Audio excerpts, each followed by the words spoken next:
Bonjour à tous, salut les amis, j'espère que vous allez bien. Bienvenue sur votre chaîne de News Gaming pour l'épisode 73. Juste avant de commencer, j'aimerais vraiment profiter de cette intro pour remercier toutes les personnes qui ont rejoint l'aventure.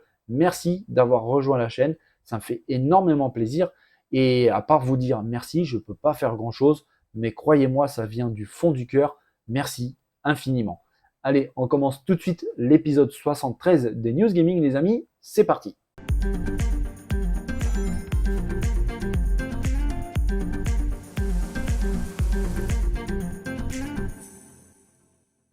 Les amis, demain aura lieu le tant attendu Xbox Showcase. Alors on verra vraiment ce qui sera annoncé. Apparemment, il y aura du très très bon, du très très lourd. Il y aura aussi quelques surprises.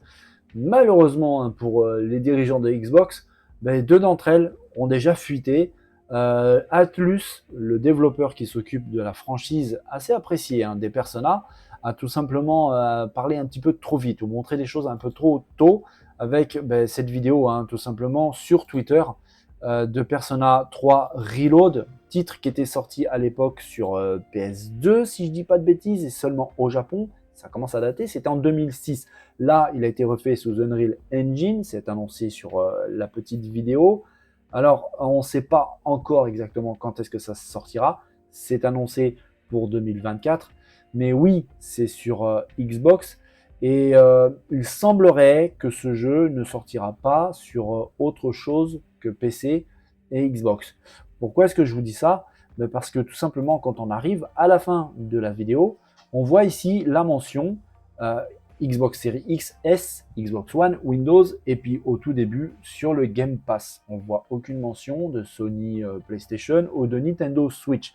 Alors, est-ce que ça rendrait ce jeu une exclue pour console Xbox et pour PC? Je sais pas, on va pas le confirmer, on peut pas. Mais c'est vrai que cette absence de mention PlayStation, c'est un petit peu bizarre. Autre titre qui a fuité, c'est Persona 5 Tactique, un espèce de RPG tactique tiré de l'univers de Persona 5, un jeu très apprécié. Je l'ai vu énormément de fois tourner sur Twitch. Et là, c'est la même chose. On se retrouve avec, à la fin de la vidéo, les mentions de, bon déjà la date du jeu, on le voit, mais les mentions où ça sortira sur console Xbox, sur PC et sur le Game Pass. Il n'y a pas de mention de console PlayStation, il n'y a pas de mention de console Nintendo Switch. Alors pour un jeu très japonais, c'est assez étrange, mais il est possible que Microsoft ait obtenu l'exclusivité sur ces deux titres pour leur machine et aussi pour PC. On verra ce qu'il en est, parce que dès demain, il y a le Xbox Showcase.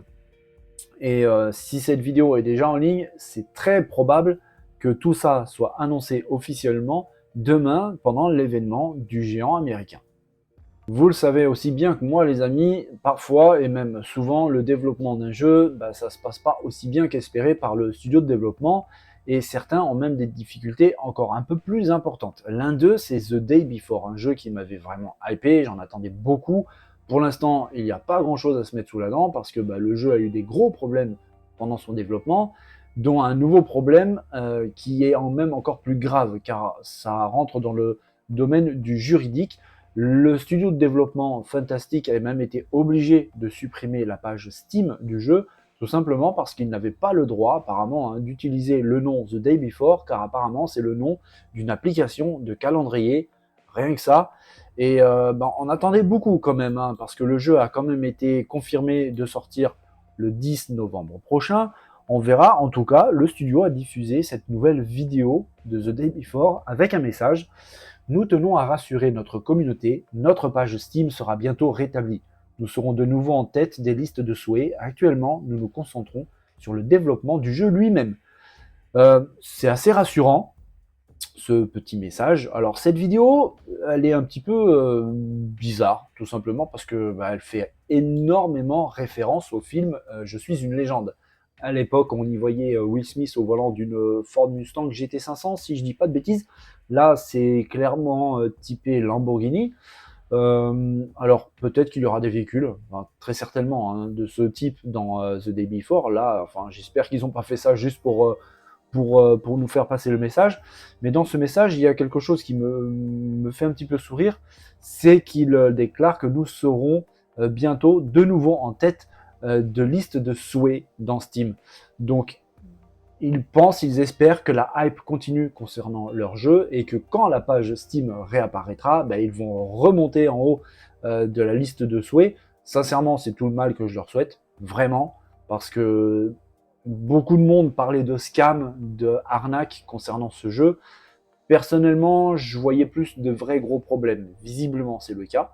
Donc, si vraiment le jeu refait surface, si la page Steam revient, ben, ça veut dire qu'ils ont réglé leurs problèmes juridiques avec ce nom de propriété intellectuelle. Et si c'est vraiment le cas, ça veut dire que le développement continue sa route et que apparemment ça avance plutôt bien. Parce que la date est toujours maintenue du 9 ou du 10 novembre prochain. Donc au final, c'est dans pas très longtemps. J'espère que tout ça est vrai parce que c'était un jeu vraiment que j'attendais. Je ne suis pas le seul vraiment à être dans cette situation. Donc on verra, mais c'est tout le mal que je souhaite à cette équipe de développement de Fantastic, bah, c'est de reprendre tout simplement le cours de l'histoire de The Day Before et on aura, je pense, assez bientôt des nouvelles. Les amis, on vient tout juste de parler d'un jeu qui est plutôt très attendu par pas mal de monde, si c'est révélé exact, hein, s'il ne s'agit pas d'un scam. Alors là, on va parler d'un autre jeu très attendu, mais franchement, c'est un autre level. On n'est pas du tout dans la même galaxie. Ce jeu, j'en ai déjà parlé sur la chaîne. Le 5, actuellement, je pense que vous savez où je veux en venir, est encore au jour d'aujourd'hui l'un des jeux les plus joués au monde.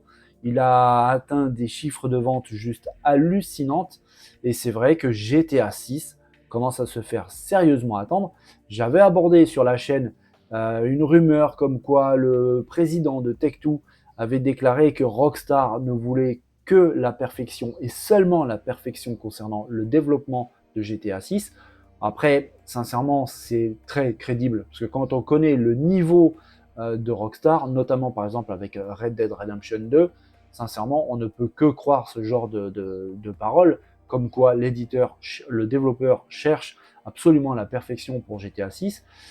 J'ai envie de dire, bah ouais, allez-y les gars, hein, trouvez la perfection, cherchez-la, et puis des leaks hein, qui avaient fuité grandement sur Internet, qui avaient porté un petit peu préjudice à la société, ça avait fait grand bruit, c'était un gros problème, le FBI s'en était même mêlé. Apparemment Rockstar a remis les choses en place, a remis le train sur les rails, et ça s'annonce vraiment bien. Voilà les amis, on arrive très vite à la fin de cet épisode 73 de News Gaming. Merci à tous d'être restés jusqu'à la fin et comme d'habitude, j'espère que vous avez aimé cette vidéo. Si c'est le cas, n'hésitez pas à mettre des pouces, à partager, à venir dans la zone de commentaires. Vous le savez, j'adore toujours échanger avec vous, discuter avec vous. D'ailleurs, c'est toujours super agréable et je vous remercie vraiment de votre participation. Pour les commentaires, c'est vraiment super sympa les amis. N'oubliez pas, demain, le Xbox Showcase. La conférence tant attendue du constructeur américain, on va enfin savoir s'ils ont vraiment des munitions, s'ils ont vraiment des choses très intéressantes, de quoi rassurer les fans, mais aussi de pouvoir se projeter avec un planning assez proche, plutôt costaud, solide et surtout réaliste. On verra ce qu'il en est, ça sera dès demain. D'ailleurs, à lundi, hein, je sortirai la vidéo de débrief de ce showcase. Et demain, donc dimanche, il y aura la traditionnelle vidéo de la récap. Pour ceux qui n'ont pas la possibilité peut-être de voir mes vidéos de la semaine, il y aura la récap traditionnelle du dimanche matin, les amis. En tout cas, pour l'instant, je vous souhaite à tous une belle et bonne journée. Je vous souhaite à tous aussi un très bon week-end. Portez-vous bien, prenez soin de vous. N'oubliez pas de vous amuser, c'est très important. Et je vous dis à très bientôt dans une nouvelle vidéo des News Gaming. Allez les amis, bye bye.